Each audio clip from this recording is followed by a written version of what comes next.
Hello everyone, how are you today?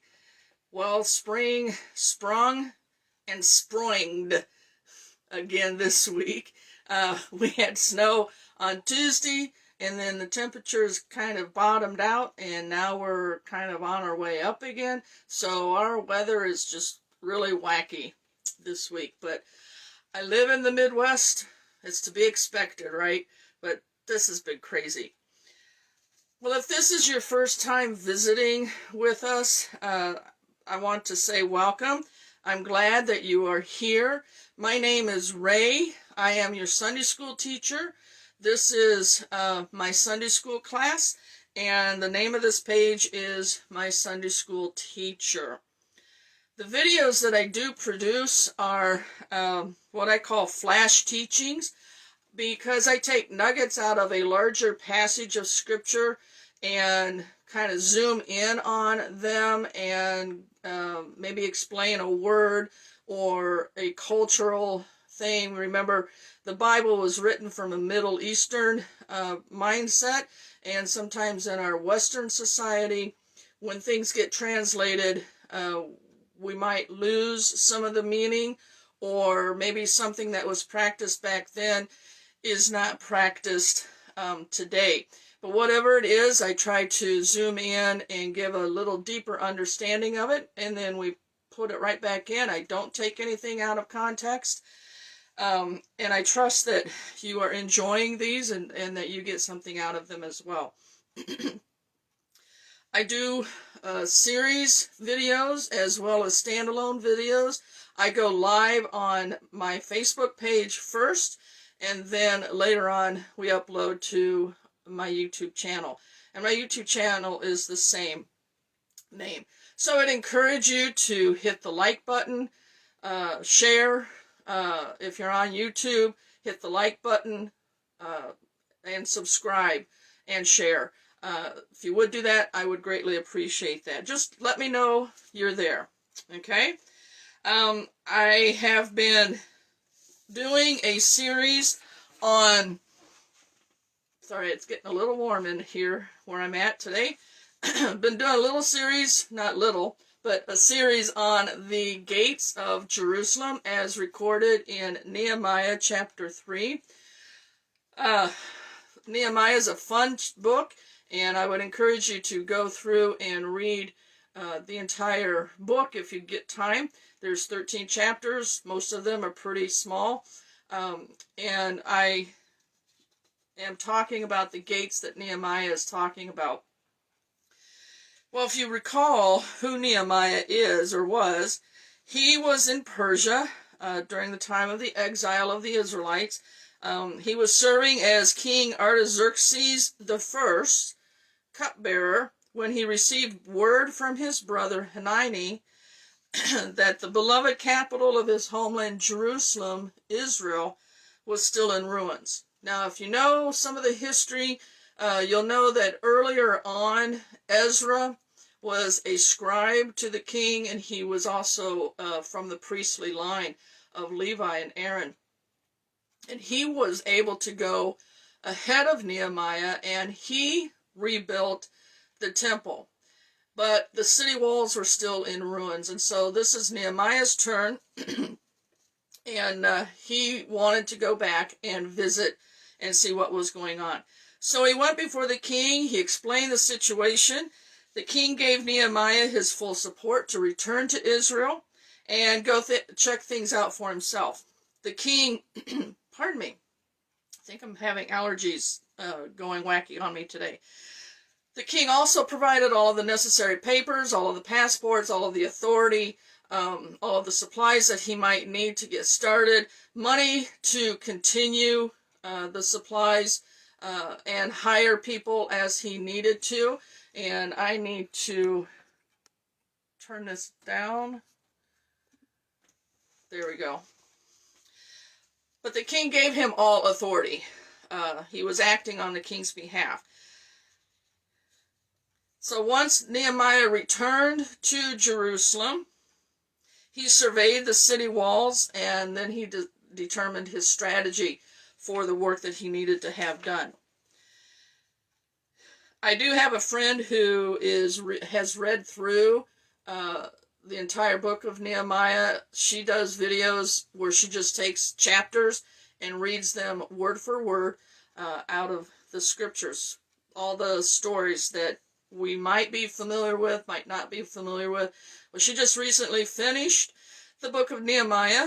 You can go to her page. It's called Get Clear Teachings, and you can catch up. We are in Nehemiah 3. That's where the gates are listed, and so that's what we're working on. We're looking at their names because some of the names have not withstood the test of time. They've been changed quite a number of times. We're looking at the historical significance as well as a little bit of the spiritual significance of each of these gates. Well, why do I need to do this? Why is it so important to learn about the gates of Jerusalem? Well, back in that day, cities had to fortify themselves to protect themselves from the enemy. Kind of like in the early West here in the United States, they had forts built up to act as defenses for enemies that would come along and try and take things that didn't belong to them, try to establish towns and cities that they had no business doing, that kind of thing. So you can kind of get a picture of what the gates were, why the gates were so important. They were main thoroughfares, they were pedestrian thoroughfares, they were trade routes, they were fortresses. A lot of activity took place in and through the gates of Jerusalem. City business was conducted in some of the key gates that were there. Trials were conducted at gates, where there were bigger gathering spots. So they had a very important purpose. And also, remember, I've said there's nothing random in Scripture. There's a point to everything. And it's just not randomly put together. So let's just dive in. This gate that we're going to talk about comes from Nehemiah 3:13. And it says this: Hanun and the inhabitants of Zanoah repaired the valley gate. They rebuilt it and set its doors, its bolts, and its bars, and repaired 1,000 cubits of the wall as far as the dung gate. Well, what's the historical significance? This gate, called the Valley Gate in Nehemiah's day, let me show you. Give you my trusty rusty, whoops, sorry about that. My trusty rusty map. I love this map. Kind of reminds me of a squashed baseball bat. But if you take a look at it, I know it's backwards today, but if you take a look at it, we are looking at the blue spot that's called the Valley Gate. Today it's known as the Zion Gate, and I'm going to talk about that in just a few minutes. But you'll notice that we've been going counterclockwise in the record that Nehemiah has in Nehemiah 3. So today we're looking at the Valley Gate. Okay, so now what's the purpose or the importance of the Valley Gate? It's another major entrance into the old city of Jerusalem. Upon exiting through this gate, you can see Mount Zion to the north, and it leads down into a deeper part of a valley known as the Valley of Hinnom, or Gehenna. The Arabs, the Muslims of the day, have referred to this gate as the gate of the prophet David. In Jerusalem's earlier history, this valley of Hinnom or Gehenna, was the valley of burning. And it's a very dark definition of this gate where it opened up into. But one of the Canaanite gods before Israel became Israel. It was the land of Canaan. And one of the Canaanite gods was named Molech. And Molech was an angry god, if you will. He required, in mythology, Canaanite mythology, he required children to be brought before him and sacrificed on a burnt offering, or as a burnt offering.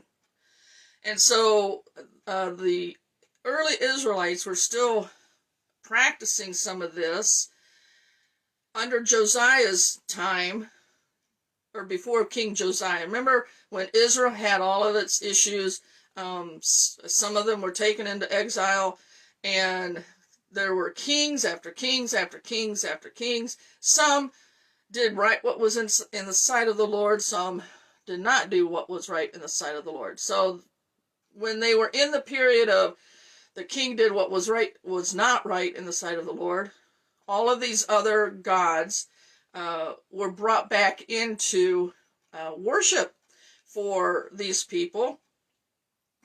And when King Josiah became king, he set about reforming the entire nation. And one of the first things he did was recorded in 2 Kings chapter 23. He abolished this abhorrent practice, and the altar of Molech was destroyed. And so he set that up as a reform, and they no longer were allowed to desecrate the family, if you will, by sacrificing children to that god. Well, in more modern history, the Valley Gate's now called the Zion Gate, and the word Zion means signpost. And today, this gate opens into what's called the Jewish and Armenian quarters of the city, the old city. Well, in 1967, this gate also was another gate that was entered by Israeli defense forces with tanks as they continued to take control of the western wall of the Temple Mount, So when you visit Jerusalem today, I would encourage you to take a tour of the city gates if you can. And when you see or come to the Zion Gate, pay close attention to what's surrounding the gate and what's above the gate. You will see bullet holes where they had to fight and defend what they were conquering, retaking and reclaiming the city gates, the Temple Mount, the Western Wall. This is what they were fighting for, the IDF. On one side, on the right-hand side, as you exit the gate, on the right-hand side, you will see a fairly large silver emblem, and that's called a mezuzah. And every Jewish home has at least one mezuzah on the right-hand side as they exit or as they enter. Depends on how they want to do that. But in it contains a scroll that has the words from Deuteronomy 6, verses 4 through 9 on it. And I'm going to share that in just a few minutes. But there's a contrast there. There's a contrast of the conflict that Israel has constantly had to endure in order to maintain their homeland. And then the mezuzah represents the victory. As long as they obeyed God, as long as they did what God commanded, then things went well for them. And they received the blessings that God wanted to give them as being in the promised land. And so today you'll see Jewish people as they come out of the city gate, they will do that and do that, pat the mezuzah, and just, it's a sweet victory kind of representation. Well, what's the spiritual significance? Well, there's a ton of symbolism throughout Scripture and even into today regarding this particular gate, the Zion gate. It's quite a bit attached to the valley, also to the gate itself. Part of Jeremiah's prophecy comes from Lamentations. That's a very uplifting book, if you take a look at that. But in Lamentations 1:4, we read this: "The roads to Zion mourn, for none come to the festival.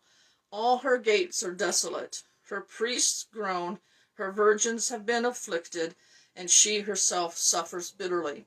It's that's part of the prophecy of the captivity that God told Jeremiah would happen. And all roads to Zion mourn. When the city was lying in ruins, it included this gate as well. But God's promise was sure, and whatever he says he will do, he will do. We can be assured of that. God is consistent throughout Scripture.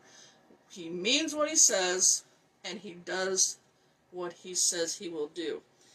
Well, this gate also leads out to the area where traditionally it's thought to contain the site of the upper room. When Jesus and his disciples went to this upper room for their final Passover meal with Jesus. And then later, as the disciples gathered to think about what they were going to do next, this is also where Jesus appeared to them after his resurrection.